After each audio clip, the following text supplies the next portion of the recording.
You called a president a petulant child. Discuss. Well, the president is acting as if he is a high school student who is fighting with individuals who he doesn't get along with via social media.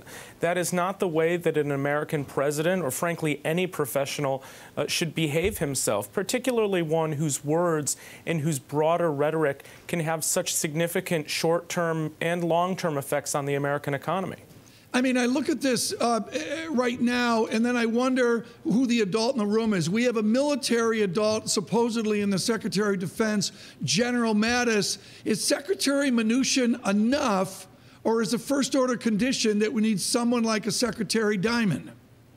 Well, it's unclear whether Secretary Mnuchin has the ability to get through to the president in the way that Secretary Mattis seemingly is able to. Oftentimes, it seems like this cabinet is doing a cleanup operation, trying to meet what the president's rhetoric is with what the realities of either the Constitution or law or broader themes of public policy should be.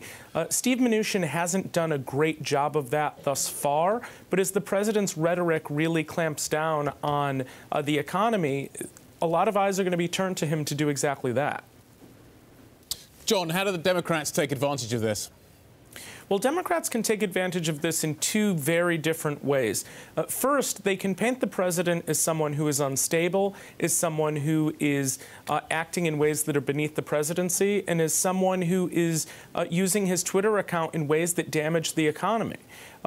The other end of the spectrum, however, are Democrats from states that Trump won, whose trade policies will actually play well for Democrats who have been singing the songs of Chinese dominance for a long time, and now a Republican president is there to join hands with them and sing.